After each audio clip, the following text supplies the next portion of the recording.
As you head down some of the major roads in St. Louis, you'll still see national coffee brands like Starbucks around. You'll also see places like Scooters and 7 Brew popping up. That competition is good, but St. Louis also loves small businesses. And it turns out some people see that as an opportunity for the region to grow. In our last segment, you heard from Show Me the World Coffee, a local roaster that also works with students to create educational experiences and workforce training opportunities abroad. They're also featured at Lambert Airport.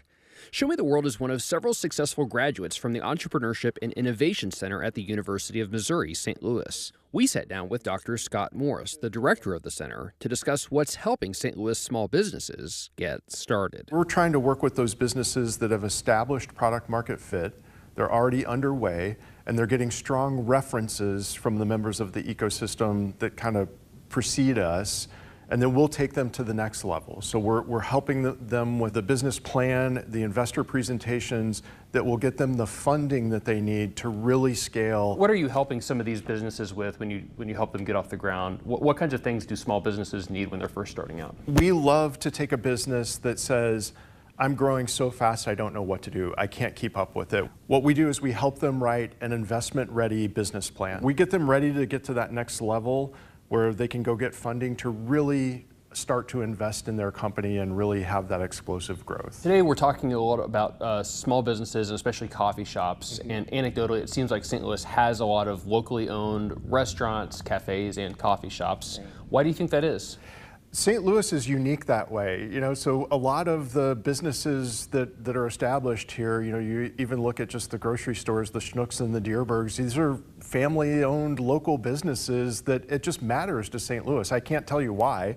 But there's just all these unique little neighborhoods and pockets, and people are very loyal to the local brands. They love to buy that St. Louis brand. Do you think that offers some opportunities for growth in the region or for attracting investment? Undoubtedly, yeah, undoubtedly. Because they're unique, they all have their own unique vision, and there's, the people like to be active. They're loyal to not only St. Louis, it's where did you go to high school? So they stay in that local community, and they take great pride in whatever's there. It's like the British pub culture, it's just good for the community. When you talk about the idea of place attachment, why is this important? We need strong local cities, we need strong local businesses, so we often cite the SBA statistics, the Small Business Authority statistics, that 99% of businesses in the U.S. are classified as small.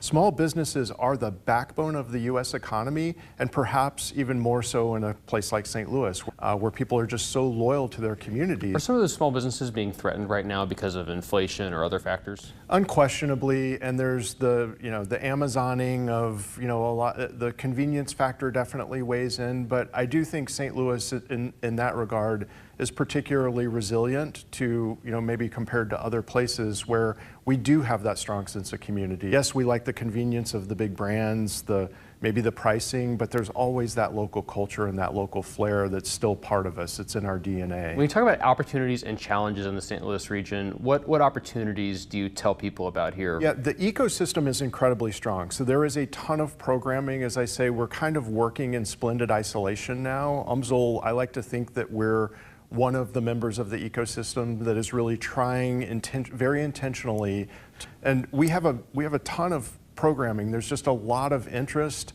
and a lot of need. The downtown area is something that people have tried to wrestle with forever, and we need thriving businesses there to bring that tax base back, to create those jobs, and to really reinvigorate the area. So I think there's a lot of interest, and the programming's there. We just need some collaboration.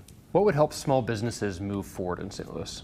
Well, I think a lot of it is finding funding and really just kind of having that understanding. We do see experienced entrepreneurs, so entrepreneurs that have had repeated success with multiple businesses, but a lot of the businesses that we're seeing are first-time entrepreneurs, and they kind of don't know what they don't know, and so those are the best and also the most challenging to work with to make sure that we're not trying to be the end-all be-all in terms of the answers. We're really, truly trying to help them expand their networks and make those introductions to the other parts of the ecosystem that can meet whatever need it is that they have. There is this entrepreneurial spirit. I feel like there are a lot of local businesses. This is a community that supports those local brands. And so having the courage to step out and try something is maybe not as big a step as a lot of people realize, and there's a lot of support. So give it a try is what I'd say. We also want to hear from you. What kinds of small businesses are helping your neighborhood move forward? What's making a difference in your community? Email us your thoughts and your ideas at forward@firstalerts4.com.